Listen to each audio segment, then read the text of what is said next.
आप देख रहे हैं जुनून तेरे इश्क का भाग 2। आद्विका ने कॉलेज से छुट्टी ले ली थी क्योंकि उसे अपने घर की सफाई जो करनी थी। माही जब कॉलेज आई तो उसे आद्विका कहीं नहीं दिखी। उसने आद्विका को कॉल किया लेकिन आद्विका ने उसका कॉल पिक नहीं किया। उसने 2-3 बार और ट्राई किया लेकिन आद्विका ने अभी फ़ोन नहीं उठाया। तो माही मायूस होकर क्लास में चली गई। उसे लगा कि आद्विका उससे कुछ ज़्यादा ही नाराज़ हो गई। जबकि आद्विका घर की सफाई करने में बिजी हो गई थी तो उसे माही के कॉल का पता ही नहीं चला। माही की क्लास खत्म हुई तो वो घर जाने का सोचकर कॉलेज से बाहर की ओर बढ़ गई। आज आद्विका के बिना उसका कॉलेज में बिल्कुल भी मन नहीं लग रहा था। वो जैसे ही बाहर आई उसने देखा कि देवांश आज फिर आया था। देवांश को देखकर उसका मुरझाया चेहरा पल भर में खिल गया। वो मुस्कुराकर उसकी ओर बढ़ गई। तुम यहाँ? माही ने उसके पास जाकर पूछा तो देवांश ने उसे देखा। हाँ, वो मैं माही से मिलने आया था। कहाँ है वो? देवांश ने आसपास देखते हुए पूछा तो माही की मुस्कान पल भर में सिमट गई। उसका दिल किया कि वो बता दे देवांश को कि वही माही है, लेकिन उसके अंदर बैठे डर ने उसे ऐसा करने नहीं दिया। हाँ, वो आज कॉलेज नहीं आई है। हो, देवांश थोड़ा मायूस हुआ। तुम्हें कोई काम था उससे? माही ने पूछा। एक्चुअली मेरी फ्रेंड ने प्री दिवाली पार्टी रखी है तो मैं चाहता था कि माही भी पार्टी में आए ताकि मेरे फ्रेंड्स भी उससे मिल सके और हम एक दूसरे को जानने का थोड़ा वक्त भी मिल जाए। ओह, तो तुम उसे इन्वाइट करने आए हो? माही ने उसकी बात सुनकर कहा। बट वो तो आज आई ही नहीं है। तो कोई बात नहीं, मैं हूं ना, मैं बता दूंगी उसे, माही मुस्कुराकर बोली। रियली? ऑफ कोर्स, इतना तो मैं तुम्हारे लिए कर ही सकती हूँ, लेकिन क्या वो पार्टी में आने के लिए तैयार होगी? उसकी टेंशन तुम मत लो, मैं उसे मना लूंगी। थैंक यू सो मच यार। एंड हाँ, माही के साथ तुम्हें भी पार्टी में ज़रूर आना है। मैं इंतज़ार करूंगा तुम्हारा। बाय। देवांश हौले से मुस्कुराकर बोला और फिर वहाँ से चला गया। माही मुस्कुराकर उसे जाते देखती रही। उसके कानों में देवांश के मैं तुम्हारा इंतज़ार करूंगा शब्द ही गूंज रहे थे, जिससे उसे बहुत ही खुशी हो रही थी।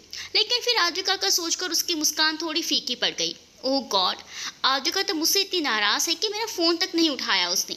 ऐसे में वो मेरे साथ पार्टी में जाने के लिए तो बिल्कुल नहीं मानेगी। अब मैं क्या करूँगी? देवांश से तो कह दिया कि मैं उसे ले आऊँगी, लेकिन कैसे कन्विंस करूँगी आद्विका को अपने साथ चलने के लिए? माही मन ही मन सोचती अपने घर की ओर निकल गई। आद्विका अपने घर के छोटे से हॉल में लगे सोफे के कुशन कवर निकाल रही थी और सेजल पास लगी टेबल को साफ कर रही थी।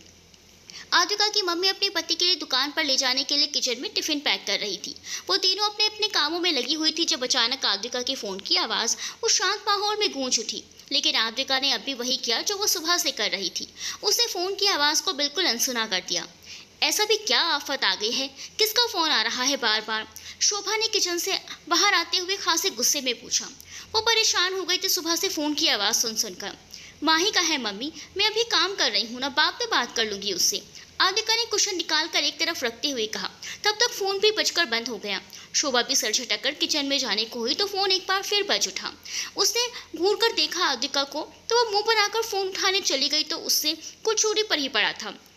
वो फ़ोन उठाकर रिसीव करने ही वाली थी कि एकाएक उसकी नज़र फ़ोन की स्क्रीन पर शो हो रहे नाम पर गई तो उसके हाथ हिटक गए। स्क्रीन पर देवांश पारिक का नाम शो हो रहा था, जिसे देखकर आद्विका के चेहरे का रंग पल भर में उठ गया।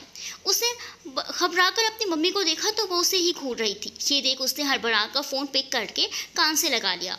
मैं अभी बहुत बिजी हूँ, बाद में बात करती हूँ, बाय। उधर से कोई आवाज़ आती उससे पहले ही आद्विका ने अपनी बात कहकर जल्दी से फ़ोन काट दिया और फिर अपनी मम्मी को देखा जो फिर से किचन में जाने के लिए पलट गई थी। ये देख वो भी आंखें बंद कर राहत की सांस ले ही रही थी कि फ़ोन एकाएक फिर घनघना उठा। आद्विका की बंद आंखें बंद ही रह गई फ़ोन की आवाज़ सुनकर, लेकिन फिर अगले ही पल उसने अपनी आंखें खोल ली। लगता है माही का कोई ज़रूरी बात करनी है, मैं आती हूँ उससे बात करके, आद्विका ने अपनी मम्मी को देख कर कहा। तो यही बात कर लो, हम कौन सा आपकी बात सुन रहे हैं? आद्विका जाती उससे पहले ही सेजल जो इतनी देर से उसी को देख रही थी वो बोल पड़ी, जिस पर आद्विका ने चिढ़कर उसे देखा। उसे क्या घूर रही हो? उठाओ फ़ोन और पूछो अपने दोस्त से, ऐसी भी क्या आफत आ गई जो सुबह से फ़ोन करके परेशान कर रखा है? शोभा की आवाज़ कानों में पड़ी तो आद्विका ने सेजल से नजरें हटाकर अपनी मम्मी को देखा और फिर घबराकर फ़ोन पिक कर लिया। वो आज बहुत बुरी तरह फंस गई थी। हेलो, आद्विका ने फ़ोन कान से लगाकर धीरे से कहा कि उसकी आवाज़ सेजल और शोभा तक भी जाना दूर दूसरी तरफ देवांश तक भी नहीं पहुंची। हेलो माही, मैं देवांश बोल रहा हूँ। हाँ बोलो, आद्विका ने इस बार अपनी आवाज़ को नॉर्मल करते हुए कहा। उसकी मम्मी किचन में चली गई थी। एक्चुअली मेरी फ्रेंड ने आज प्री दिवाली पार्टी रखी है तो मैं चाहता हूँ कि तुम भी पार्टी में आओ। देवांश ने कहा तो उसका मन किया कि उसे ढेर सारी बातें सुनाकर मना करती, लेकिन उसकी चतुर चालाक बहन की नज़र उसी पर टिकी हुई थी, इसीलिए वो चाहकर भी कुछ नहीं बोल पाई। मैं सोचकर बताती हूँ बाद में तुम्हें। इसमें सोचने वाली क्या बात है? तुम अभी बता दो मुझे, मैं खुद तुम्हें पिक करने आ जाऊंगा। वैसे मैंने आद्विका से बात कर ली है, वो भी हमारे साथ चलेगी। देवांश बोला तो आद्विका ने मन ही मन उसे कोसा। Sorry but I will not be able to come, you take Aadvika with you. Aadvika ने जल्दी से कहा और फिर बिना कुछ सुने ही फ़ोन काट दिया और साथ ही फ़ोन को स्विच ऑफ भी कर दिया ताकि देवांश दोबारा कॉल न कर पाए। उसने फ़ोन रखते हुए सेजल को देखा तो वो हड़बड़ा गई। वाह दीदी, आप कितनी अच्छी इंग्लिश बोलती हो। सेजल हड़बड़ा कर बोली तो आद्विका ने घूर कर उसे देखा। पता है मुझे, और इतनी अच्छी इंग्लिश तुम भी बोल सकती हो अगर तुम मुझ पर और मेरे फ़ोन पर ध्यान देने की बजाय अपनी पढ़ाई पर ध्यान दो, समझी? आद्विका उसे घूरते हुए बोली तो सेजल मुंह बनाकर अपना काम करने लगी। बड़े लोग और इनके बड़े बड़े चोंचले, हद है भाई। अब ये प्री दिवाली पार्टी क्या होती है? सब कुछ दिवाली से पहले ही कर लेंगे तो दिवाली वाले दिन क्या करेंगे? एक दूसरे को रंग लगाकर होली खेलेंगे क्या? और सबसे बड़ी बात, मुझे वहाँ जाने कौन देगा? इसीलिए माही सुबह से मुझे कॉल कर रही है ताकि मैं उसके साथ देवांश के दोस्त की पार्टी में चली जाऊं। अच्छा हुआ मैंने उससे बात नहीं की, वरना वो मुझे इमोशनल ब्लैकमेल करने पक्का अपनी बात मनवा लेती। कॉलेज से आने में थोड़ी सी देर हो जाए तो उसी में मम्मी इतना सुनाती हैं। अगर गलती से पार्टी के बारे में पूछ लिया तो घर में तो भूचाल ही आ जाएगा और मेरी दिवाली तो दिवाली से पहले ही मन जाएगी। नहीं, मैं इतना बड़ा रिस्क नहीं ले सकती। मैं तो माही को साफ मना कर दूंगी कि मैं उसके साथ किसी पार्टी में नहीं जा सकती। आद्विका ने मन ही मन सोचते हुए माही को इनकार करने का इरादा पक्का कर लिया। दोनों शाम तक साफ सफाई में लगी रही और फिर नहा धोकर बेड पर लेट गई। सेजल तो इतना थक गई थी कि उसे बेड पर लेटते ही नींद आ गई, लेकिन आद्विका की आंखों में नींद नहीं थी। उसे टेंशन हो रही थी, बार बार ये डर सता रहा था कि कहीं देवांश घर पर ही ना आ जाए। साथ में ये सवाल भी खटक रहा था कि देवांश के पास उसका नंबर कहाँ से आया। आद्विका की मम्मी भी दुकान से वापस आ गई थी और किचन में शाम को खाने की तैयारी कर रही थी। आद्विका बेड से उठकर बाहर हॉल में आकर बैठ गई। उसका दिमाग सिर्फ देवांश और माही के बारे में सोचे जा रहा था। किसी ने आकर मेन गेट खटखटाया तो शोभा ने किचन से झांककर हॉल में बैठी आद्विका को देखा, लेकिन वो अपनी ही सोचों में गुम बैठी थी। शोभा उस पर ज़्यादा ध्यान न देकर दरवाजे की ओर बढ़ गई। अरे तुम! शोभा ने दरवाज़ा खोलकर देखा तो सामने माही खड़ी थी। नमस्ते आंटी। माही ने मुस्कुराकर उन्हें नमस्ते किया। नमस्ते बेटा, आओ अंदर, शोभा ने कहा तो माही सिर हिलाकर उसके पीछे आ गई। आद्विका ने जब माही को देखा वो तुरंत खड़ी हो गई। तुम यहाँ? आद्विका ने उसके पास आते हैरानी से बोली। हाँ, तुम आज कॉलेज नहीं आई थी तो मैं तुमसे मिलने आ गई। तुम आद्विका के साथ बैठो, मैं चाय बनाकर लाती हूँ। शोभा माही से बोलकर किचन में चली गई। आद्विका, मुझे तुमसे बात करनी है। माही ने उसके पास आकर कहना चाहा, लेकिन आद्विका ने उसे चुप रहने का इशारा किया और उसका हाथ पकड़कर अपने कमरे में ले जाने लगी। मम्मी, चाय मेरे कमरे में ले आना, आद्विका ने कमरे में जाते हुए अपनी मम्मी से कहा। देवांश ने बताया होगा ना तुम्हें कि उसके दोस्त की प्रीति वाली पार्टी है। कमरे में आकर माही ने थोड़ा झिझकते हुए कहा तो आद्विका उसे गुस्से से घूरने लगी। मतलब तुमने उसे मेरा नंबर दिया? आद्विका अपने गुस्से में उसे घूर रही थी। वो इंसिस्ट कर रहा था तो मैं क्या करती? अगर साफ इनकार करती तो उसे शक हो जाता। उसने थोड़ा झिझकते हुए सफाई दी। माही, तुम चाहती क्या हो? क्या चल रहा है तुम्हारे दिमाग में? आद्विका को समझ ही नहीं आ रहा था कि वो आखिर चाहती क्या है। आद्विका, में एक्चुअली आई लाइक हिम। वो कितना हॉट है यार। व्हाट? ये तुम क्या कह रही हो? आद्विका को उसकी बात सुनकर एक झटका सा लगा। माही ने खुद एक बार उससे मिलने तक को मना कर दिया था और अब वो कह रही थी कि वो देवांश को पसंद करती है। ये बात आद्विका को बिल्कुल समझ ही नहीं आ रही थी। हाँ आद्विका, मुझे वो बहुत हॉट लगता है और उसे अपनी ज़िंदगी में मैं चाहती हूँ। मुझसे बहुत बड़ी गलती हो गई जो मैंने अपनी जगह तुम्हें देवांश के पास भेज दिया, लेकिन मैं अपनी इस बेवकूफ़ी की वजह से देवांश को नहीं खो सकती। माही ने उसका हाथ अपने हाथ में लेकर इमोशनल होते हुए कहा। वो वाकई अब देवांश को खोने से डरने लगी थी और अपने इसी डर की वजह से वो देवांश को सच नहीं बता पाई। आद्विका उसकी आंखों में सच्चाई साफ देख पा रही थी, लेकिन उसे ये समझ नहीं आ रहा था कि माही उससे क्या चाहती है। तुम देवांश को पसंद करती हो तो इसमें मैं क्या कर सकती हूँ? कुछ देर बाद आद्विका ने उससे पूछा। आद्विका, सिर्फ आज मेरी मदद कर दो, तुम सिर्फ आज।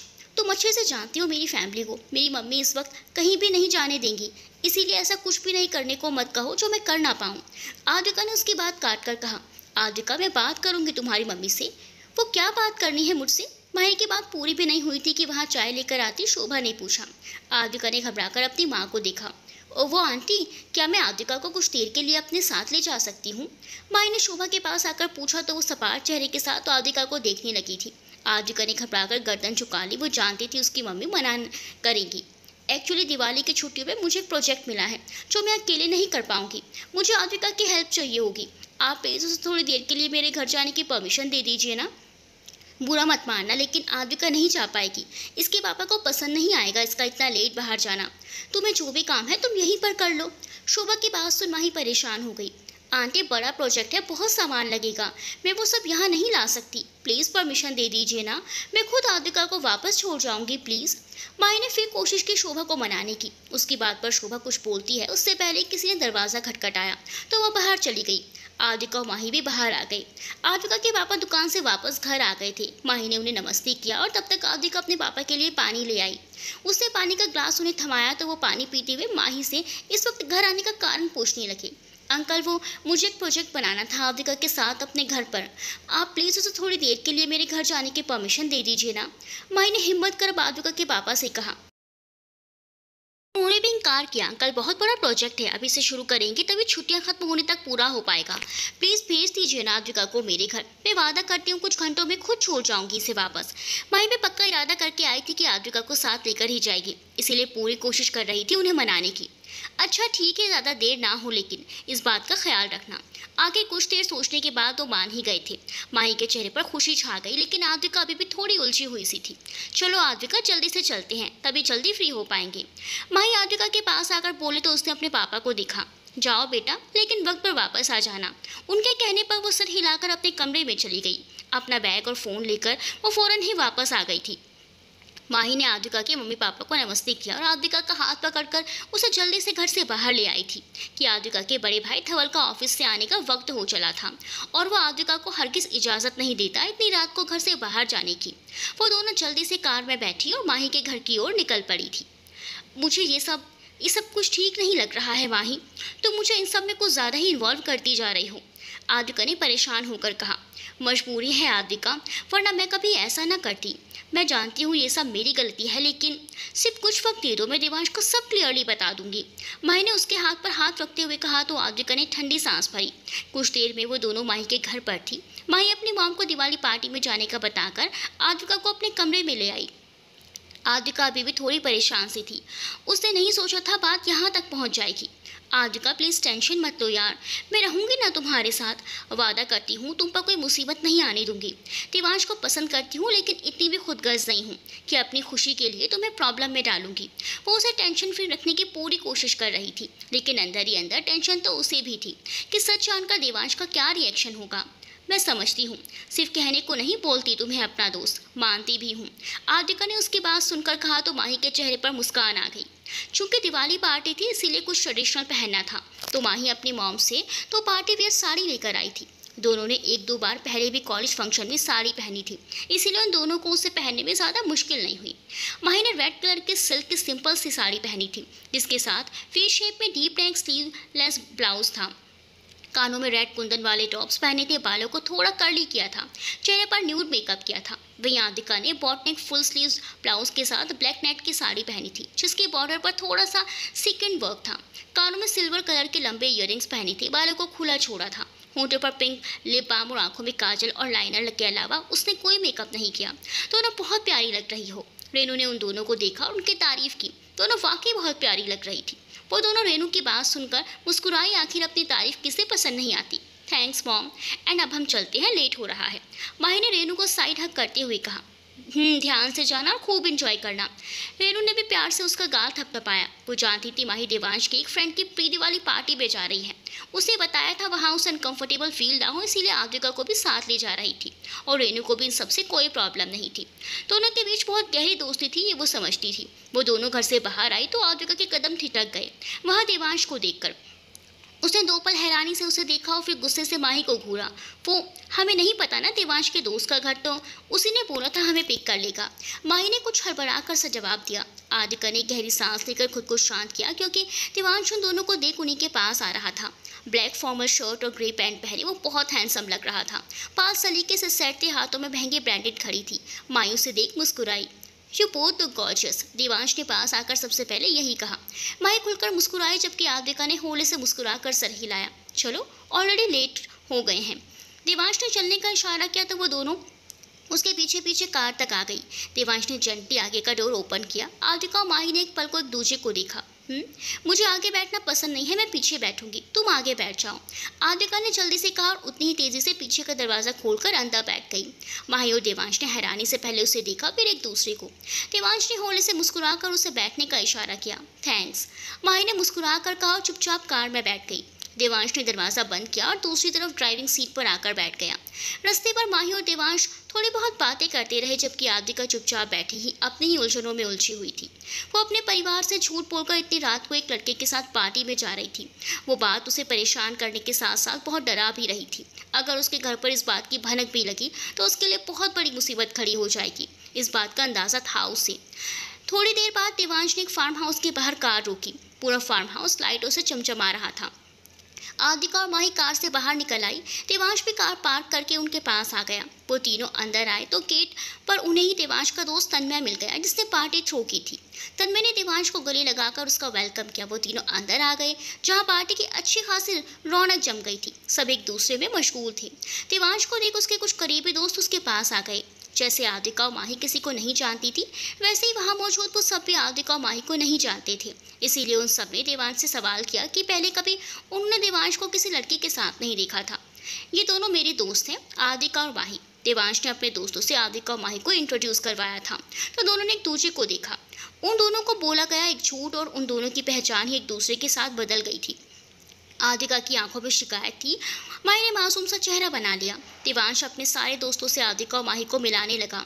माही तो मुस्कुराकर मिल रही थी, लेकिन आद्विका को इन सब में कोई इंटरेस्ट नहीं था। उसे बस जल्द से जल्द वहाँ से जाना था। वो बार बार हाथ में पहनी घड़ी को देख रही थी। माही का बर्ताव बहुत मिलनसार था। वो जल्द ही देवांश के दोस्तों के साथ घुल मिल गई। बिहेवियर तो आद्विका का भी बहुत कुछ ऐसा ही था, लेकिन फिलहाल टेंशन में उसे कुछ नहीं सूझ रहा था। वहाँ उसे अजीब सी चिड़चिड़ापन महसूस हो रहा था, जिसकी कई सारी वजह थी। पहली तो वो यहाँ अपनी फैमिली से झूठ बोलकर आई थी। दूसरी, यहाँ खाने में नॉनवेज था और शराब भी थी, जिनकी उसके घर में सख्त मनाही थी। वो आजकल कभी ऐसी पार्टी में नहीं गई थी जहाँ शराब भी हो। ये उसकी लाइफ का फर्स्ट एक्सपीरियंस था, जो यकीनन उसके अनुसार बहुत बुरा था। क्या हुआ तुम्हें? कुछ परेशान लग रही हो। Is everything okay? देवांश ने उसके पास आकर पूछा, क्योंकि वो एक तरफ अकेली खड़ी थी। माही देवांश की कुछ फीमेल दोस्तों के साथ बातें कर रही थी। हाँ, मैं बिल्कुल ठीक हूँ। आद्विका उसे अचानक देख कुछ हड़बड़ा गई थी। तो फिर यहाँ अकेली क्यों खड़ी हो? चलो सबके बीच चलते हैं। नहीं, मैं यही ठीक हूँ, तुम जाओ। आद्विका ने नाव में गर्दन हिलाई। देवांश ने दो पल उसे देखा। उसके चेहरे पर चिड़न भरे भाव थे। अब मैं समझा, तुम ऐसे क्यों रिएक्ट कर रही हो। चलो मेरे साथ। देवांश ने खुद से कुछ अंदाजा लगाया और आद्विका का हाथ पकड़ लिया। आद्विका कंफ्यूज थी, उसे देखे गई। वो उसे कहीं लेकर जा रहा था। लो, ये रही तुम्हारा मुंह ठीक करने की दवा। देवांश उसे एक बार काउंटर पर ले आया था। आद्विका ने आंखें फाड़ कर पहले उन ढेर सारे शराब की बोतलों को देखा, जिसकी स्मेल भी उससे बर्दाश्त नहीं हो रही थी, और फिर देवांश को। मैं समझ सकता हूँ, तुम्हें मेरे दोस्तों के सामने पीने में झिझक महसूस हो रही होगी। मैंने देखा तुमने वेटर से ड्रिंक लेने से मना कर दिया था, लेकिन तुम्हें ऐसा करने की ज़रूरत नहीं थी। हम सब यहाँ एंजॉय करने आए हैं। कोई फ़र्क नहीं पड़ता कि किसको किस चीज़ से खुशी मिल रही है। हम सब यहाँ फ्री होकर कुछ भी कर सकते हैं। तुम भी बिना किसी झिझक के ड्रिंक कर सकती हो। मेरे भी ज़्यादातर सभी दोस्त ड्रिंक करते हैं, कोई बड़ी बात नहीं है। नहीं, मेरा मतलब है मेरा मन नहीं है। आद्विका ने जोर से नाव में गर्दन हिलाई। वो शराब पीना तो दूर, शराब को हाथ लगाने के बारे में नहीं सोच सकती थी। माही, मैंने कहा ना डोंट बी शाय। तुम्ही ने कहा था ना कि तुम कुछ घंटे भी ड्रिंक किए बिना नहीं रह सकती। हाँ, लेकिन मैं। आद्विका ने घबरा कर कुछ बोलना चाहा, लेकिन देवांश ने टोक दिया। अच्छा, तुम रुको, मैं तुम्हारे लिए अच्छा सा बैग बनाता के लाता हूँ। देवांश ने जैसे ही कहा, आद्विका के चेहरे का रंग एक पल में उठ गया। उसने बिना सोचे समझे जो बड़े बड़े झूठ देवांश से बोले थे, वो अब उसी पर भारी पड़ गए थे। क्या लोगे, विस्की या वोडका या फिर वाइन? तन्मय खुद बहुत बड़ा अल्कोहलिक है। उसने शराब की सारी वैरायटीज़ का अरेंजमेंट किया हुआ है। तुम्हें सबसे ज़्यादा क्या पसंद है? देवांश उससे पूछ रहा था, लेकिन आद्विका की तो डर और घबराहट के मारे गिग्गी बन गई थी। शराब में वैरायटी और फ्लेवर भी होती है, मुझे तो आज ही पता चल रहा है। हे भगवान, मुझे आज इस मुसीबत से बचा लो। आई स्वेयर, मैं आज के बाद कभी झूठ नहीं बोलूँगी।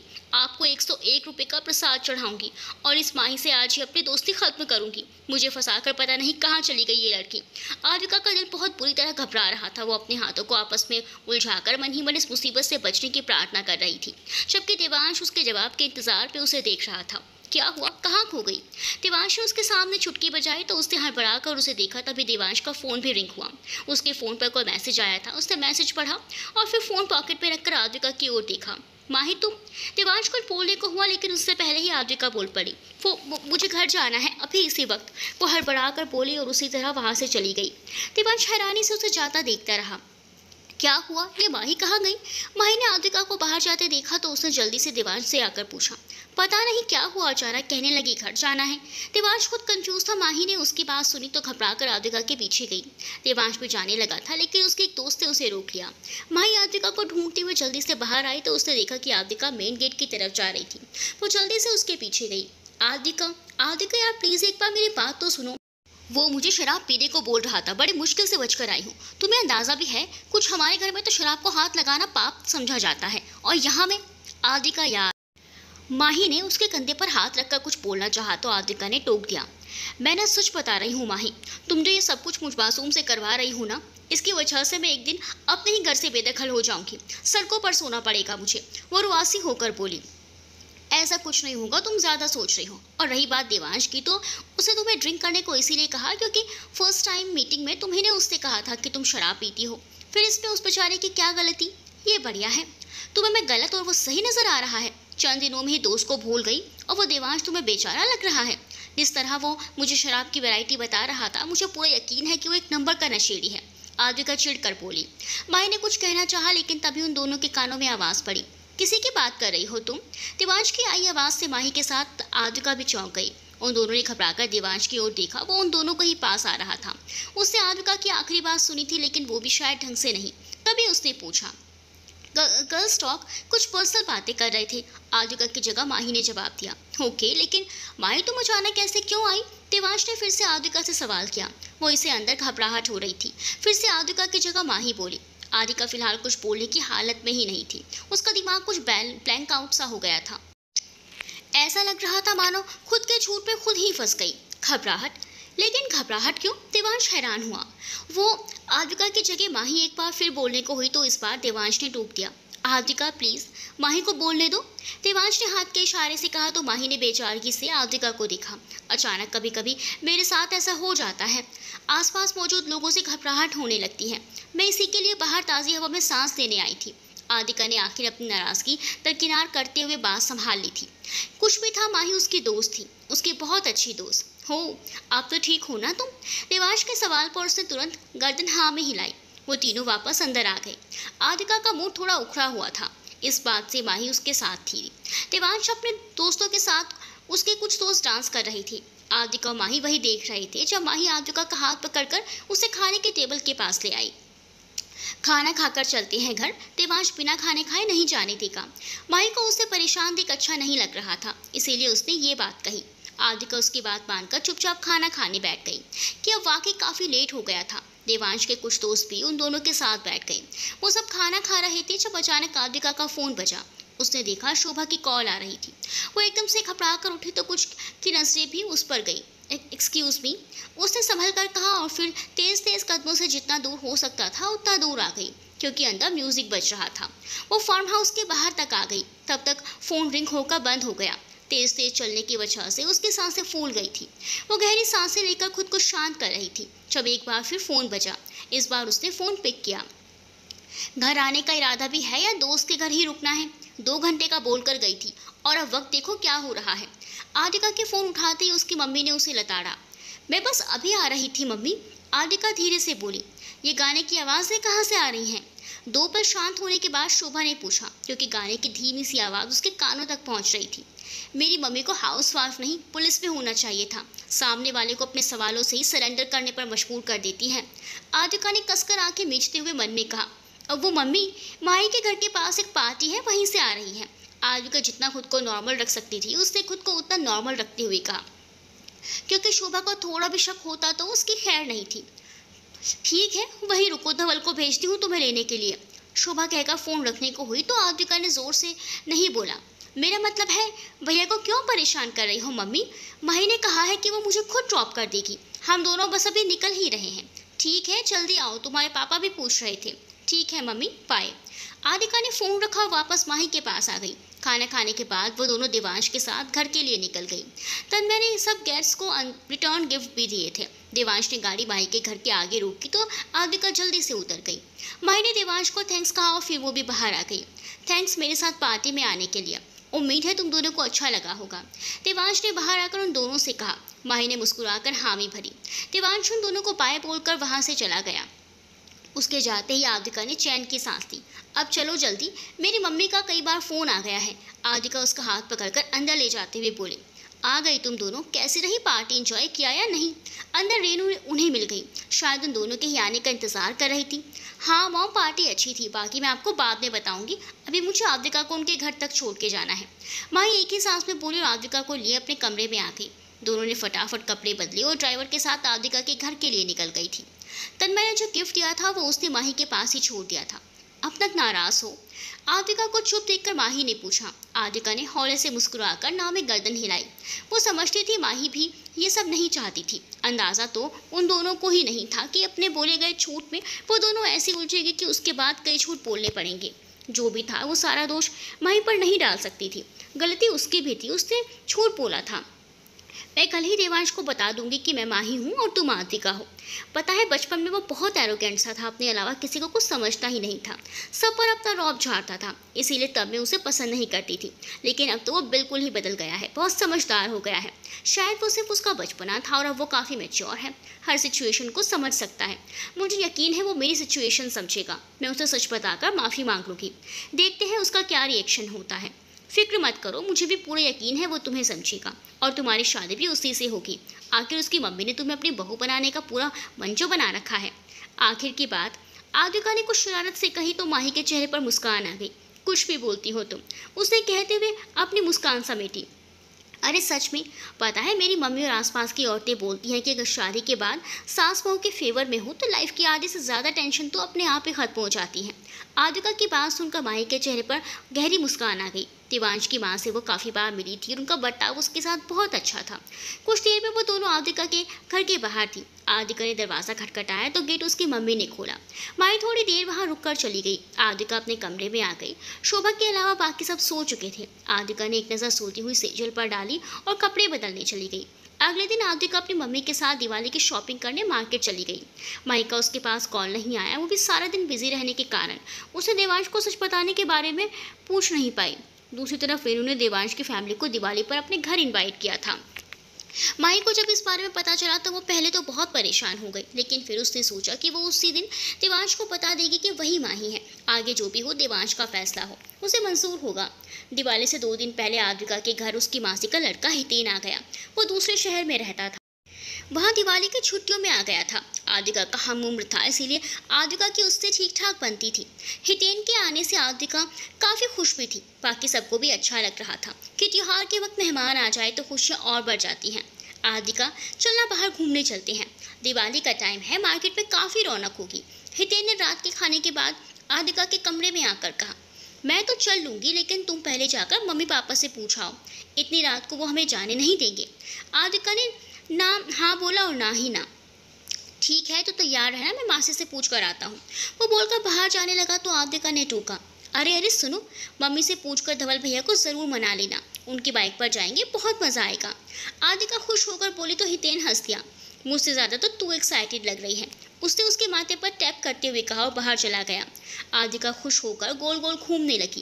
रात के वक्त बाइक की राइड तो उसे हमेशा से बहुत पसंद थी और उसे पूरा यकीन था कि हितेन को उसकी मम्मी और भाई मना नहीं करेंगे। बाइक राइड का सोचकर ही उसका चेहरा खिल गया। वो एक बार और घूमती कि तभी उसकी नज़र सेजल पर पड़ी, जो उम्मीद भरी नज़रों से उसे देख रही थी। बाइक पर 2 लोग ही जा सकते हैं, तुम जानती हो ना। उसके कुछ बोलने से पहले आदिका बोल पड़ी। सेजल ने नाराज़गी से उसे घूरा। देखो, हितेन हमारा मेहमान है, उसकी खुशी का ख्याल रखना हमारा धर्म। मैं बस इसीलिए जा रही हूँ उसके साथ। उसके यहाँ से रास्ते नहीं पता ना, खो जाएगा बेचारा। आदिका ने सफाई दी तो सेजल ने मुंह बनाया। रहने दो, आप हमेशा ही ऐसा करती हो। मेरी प्यारी बहन, ऐसे नाराज़ मत हो, मैं तुम्हारे लिए तुम्हारी फेवरेट आइसक्रीम लेकर आऊँगी। आदिका ने प्यार से उसके कंधे थामे। पक्का? सेजल ने मासूमी से पूछा तो सेजल आदिका उसकी मासूमी पर खुलकर मुस्कुराई। पक्का। उसने प्यार से उसके बालों पर किस कर दी। चूंकि हितेन ने बाहर जाने की बात की थी तो शोभा और धवल उसे मना नहीं कर पाए कि वो यहाँ आया ही इसीलिए था कि यहाँ घूम फिर सके। और फिर हितेन ने उनसे कहा कि वो यहाँ के रास्तों को नहीं जानता, इसीलिए वो आदिका को अपने साथ जाने दे। जोश सुन शोभा कुछ पल को चुप हो गई, लेकिन फिर उसने जाने की इजाज़त दे दी, लेकिन साथ ही उन दोनों को जल्दी लौटाने का बोला था। हितेन ने धवल से उसकी गाड़ी की चाबी मांगी तो उसने दे दी और फिर वो आदिका के साथ बाहर आ गया। आदिका और हितेन निकल पड़े थे बाइक राइड के लिए। राजकोट की गलियों में गुजरते हुए वो खुशी आदिका के चेहरे पर चमक रही थी। हितेन उस खुशी को साइड मिरर से साफ तौर पर देख रहा था। वो बहुत एक्साइटेड होकर बड़ी बड़ी इमारतों को देख रही थी जो ढेर सारी लाइटों से जगमगा रही थी। उस पर गुलाबी ठंड से भीगी हुई सर्द हवाएं जब उसके चेहरे को छूकर गुजरती तो वो अंदर तक खुशी से झूम उठती। ये सब कुछ वो पहली बार महसूस कर रही थी, इसीलिए उसके लिए ये बहुत खास था, प्यारा था। वाओ, कितना मजा आ रहा है। थैंक यू हितेन, तुम ना होते तो मैं पक्का ये व्यू मिस कर देती। आदिका ने उसके कंधे पर हाथ टिकाते हुए खुशी से कहा तो वो हंस दिया। आदिका ने अपने बालों में लगा क्लचर हटाया तो उसके काले घने बाल हवा में लहरा उठे। वो बहुत खुश थी इस लम्हे, इस बात से अनजान कि कोई बहुत गुस्से में उसे घूर रहा है। उन दोनों की बाइक के पीछे कुछ ही दूरी पर एक काले रंग की मर्सिडीज कार थी, जिसके काले शीशे बंद होने की वजह से ड्राइविंग सीट पर बैठा शख्स दिख नहीं रहा था, लेकिन उसकी नजरें लगातार आदिका और हितेन पर बनी हुई थी। आदिका ने जब हितेन के कंधे पर हाथ रखा तो उस शख्स के हाथ स्टीयरिंग पर कस गए। उसने गुस्से में अपने दांत खींच लिए। वो कार लगातार उनकी बाइक का पीछा करती रही, लेकिन इन दोनों का ध्यान उस कार पर नहीं गया। वो दोनों लगातार एक दूसरे से बातें कर रहे थे। आगे चलकर एक मोड़ आया तो बाइक तो सीधे रास्ते चली गई, लेकिन उस शख्स ने कार दूसरी तरफ मोड़ ली। आदिका और हितेन दोनों मार्केट घूमने के बाद एक जगह रुक गए। चूंकि त्योहार का वक्त था तो हर जगह काफ़ी भीड़ थी, इसीलिए वो दोनों ऐसी जगह आ गए जहाँ लोगों की आवाजाही बहुत कम थी, और वो जगह थी राजकोट का एक महंगा आइसक्रीम पार्लर। आदिका ने जब बताया कि वहाँ की आइसक्रीम बहुत अच्छी होती है तो हितेन उसके साथ वहीं आ गया था। आदिका माही के साथ पहले भी उस आइसक्रीम पार्लर में आ चुकी थी। उन दोनों ने अपनी फेवरेट आइसक्रीम खाई और सेजल के लिए उसकी पसंद की आइसक्रीम पैक करवा ली। दोनों बातें करते हुए पार्लर से बाहर आ रहे थे, या फिर ये कहना ज़्यादा सही होगा कि आदिका हितेन को कुछ बताते हुए बाहर आ रही थी, जब एकदम से सामने से आते एक शख्स ने बुरी तरह टकराई। वो लड़खड़ा कर गिर भी जाती अगर सामने वाले शख्स ने फौरन उसके कंधे से पकड़कर ना थामा होता। आदिका ने अपना सर पकड़ लिया तो उसके जैसे लोहे जैसे सीने से टकराया था। एक लम्हे बाद वो संभली और गुस्से में सामने वाले शख्स को कुछ बोलने को हुई तो टू बी कंटिन्यूड।